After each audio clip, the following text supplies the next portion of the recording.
지금 한국에는 칠광구에 대한 많은 국민들의 관심이 깊어지고 있습니다. 칠광구에는 미국 우드로 윌슨 연구소의 분석에 의하면 천연가스는 사우디아라비아의 약 10배 수준이며 원유 매장량은 1000억 배럴로 미국 전체 매장량의 4.5배로 추정된다고 합니다.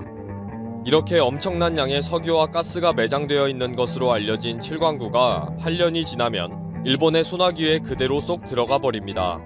분명한 사실은 칠광구는 대한민국의 대륙과 이어진 우리 땅입니다. 대륙붕은 해변에서 깊이 약 200해리까지의 완만한 경사의 해저 지형입니다. 일본은 이 칠광구의 땅까지 오키나와 해협을 사이에 두고 땅이 뚝 끊어져 버렸습니다. 거리만 좀 가깝다 뿐이지 완전히 대한민국의 땅인 거죠. 그런데 이 땅이 왜 한일 공동개발구역에 묶여있게 되었을까요? 1969년 유엔이 동중국해 대륙붕의 석유 매장 가능성이 매우 크다는 보고서를 발표하자 대한민국 정부는 해저광물자원개발법을 만들어서 제주도 남쪽에 칠광구를 설정합니다. 이 당시 국제법은 당연히 한반도 대륙에서 이어진 연장선에 의해 완벽한 대한민국 땅이었습니다. 그런데 일본이 갑자기 자신들의 영토와 거리가 가깝다면서 중간선 경계를 주장합니다. 이 말도 안 되는 주장이 갑자기 1974년 1월 30일 한국과 일본은 칠광구 공동개발 원칙에 전격적으로 합의를 합니다.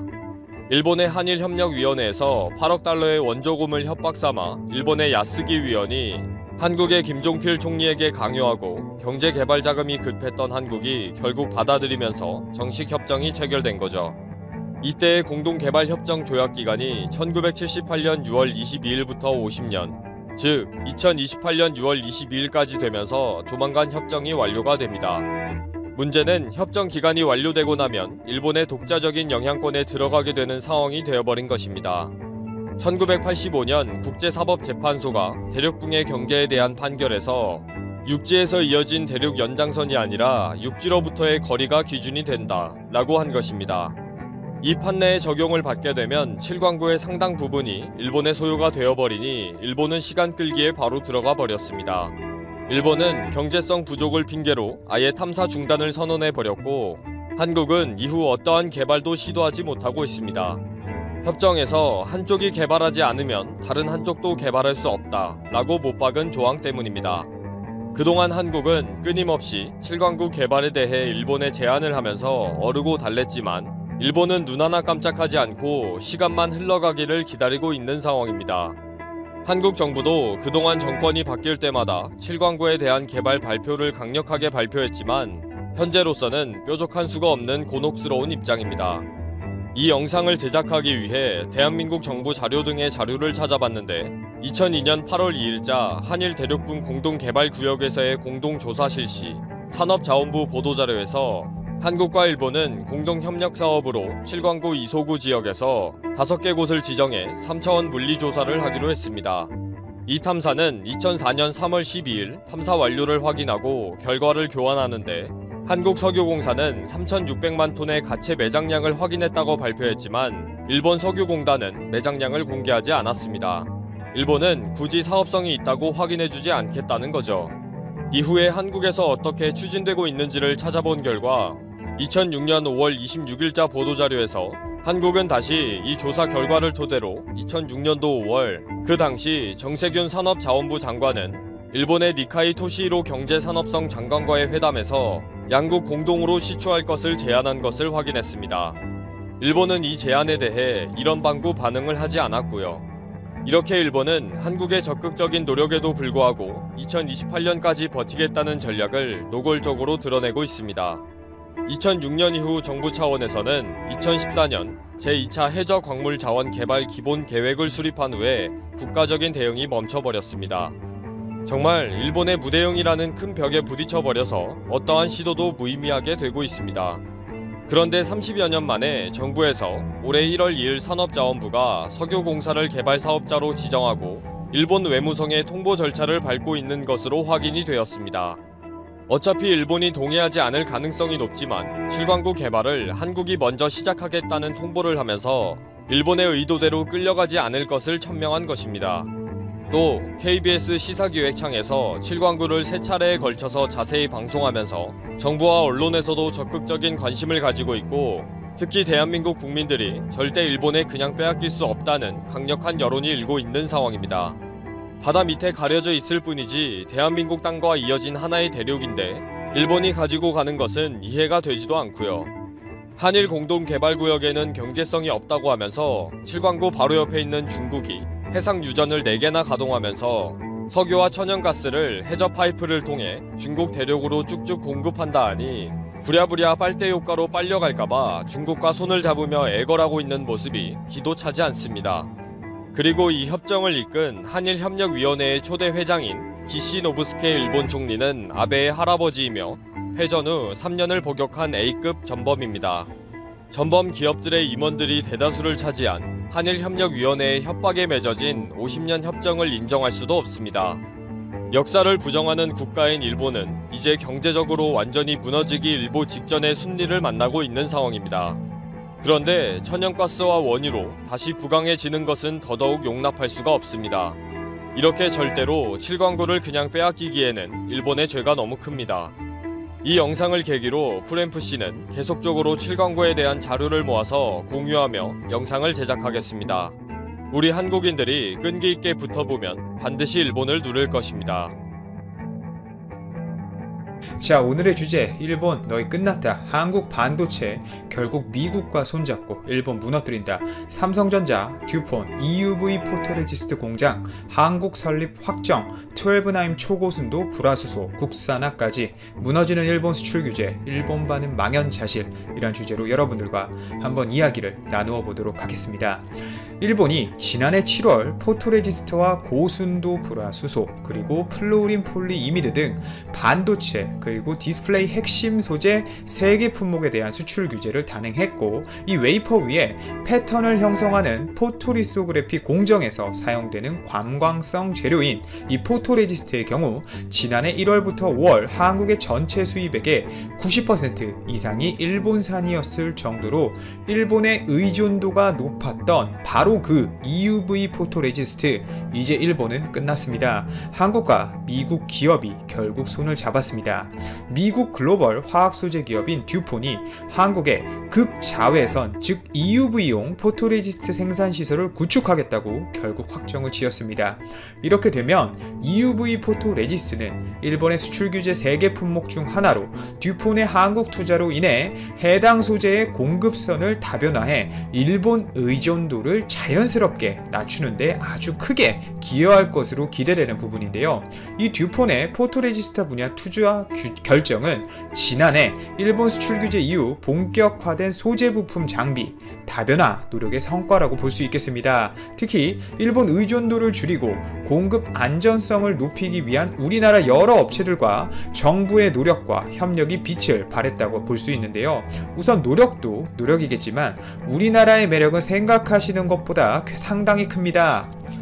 우선 반도체 소부장 기업 입장에서 한국의 투자 매력은 클 수밖에 없습니다. 한국은 우선 세계 반도체 산업을 이끄는 삼성전자, SK하이닉스 등 굴지의 수요 기업이 모여있는 곳이죠. 따라서 주로 일본산 소재를 들여오던 한국 반도체 기업이 수출 규제 이후 새 공급처를 찾아 나선 것은 일본 외 업체들에겐 빛나는 기회가 될 수밖에 없습니다. 특히 전 세계적으로 글로벌 반도체 제조사 가운데 최첨단 기술로 꼽히는 이 EUV 공정을 양산에 적용하고 있는 곳은 삼성전자와 대만의 TSMC 뿐인데요. 현재 국내엔 EUV 포토레지스트를 생산할 수 있는 업체가 없어서 삼성전자는 규제 이후 개별 허가를 받은 물량과 JSR의 벨기에 합작 법인 등에서 우회해 들여온 물량을 활용해 왔는데, 듀폰으로선 한국에서 직접 제품을 생산, 납품할 경우 최대 고객사 중 한 곳을 아주 쉽게 잡을 수 있다는 이야기가 되죠.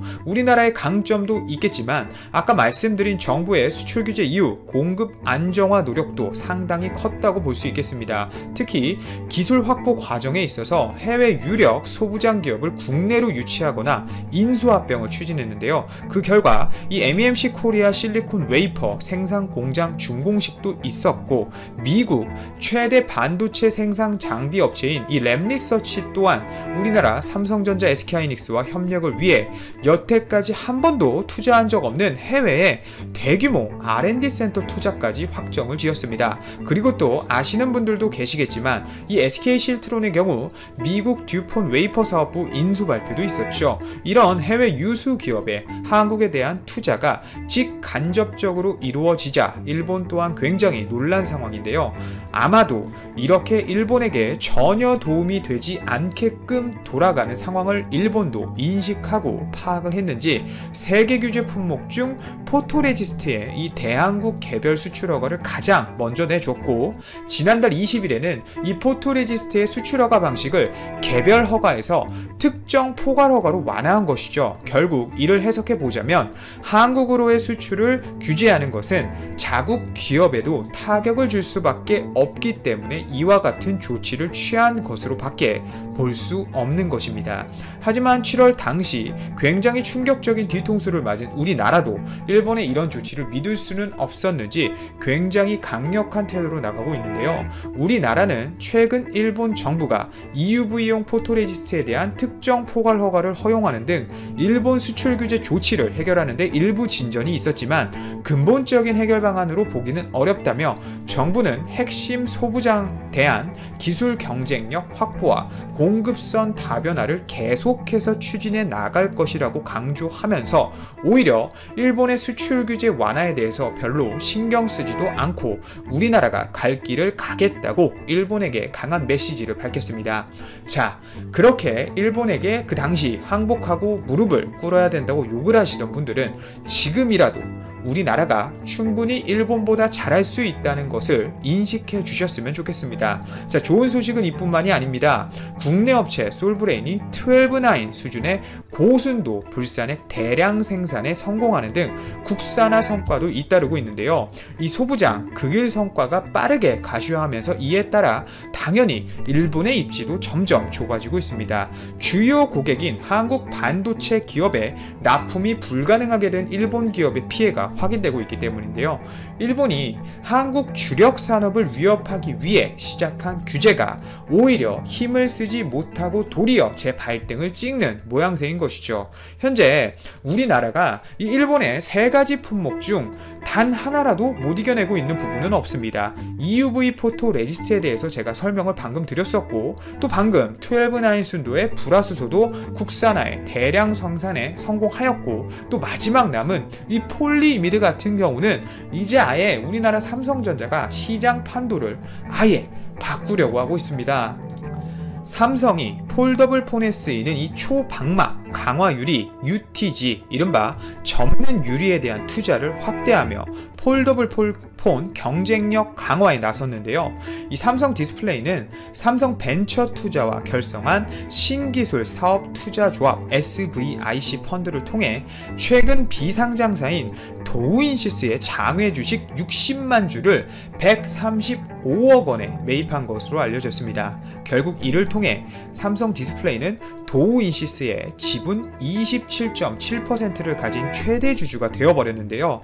일본 정부가 디스플레이 핵심 소재 수출 규제를 강화하면서 삼성전자가 차세대 폴더블 스마트폰에 들어갈 커버 윈도우 소재를 일본 스미토모에서 공급받는 폴리이미드 대신 이 UTG, 즉 유리로 전환하겠다는 이야기입니다. 결국 앞으로 이 폴더블용 커버 윈도우에 유리 소재 채용이 대폭 늘어난다는 것이죠.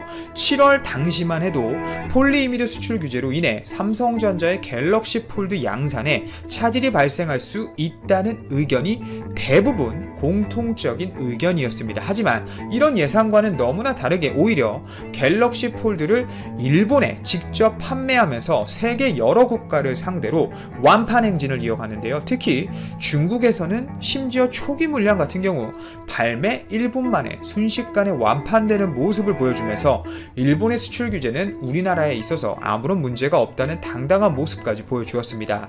그리고 오히려 한 발 더 나아가 방금 이 말씀드린 폴더블 폰의 핵심 부품인 화면 보호막을 국내 기업 제품을 쓴다는 측면에서 일본산 소재 부품 의존도를 대폭 낮추겠다는 모습인 것이죠.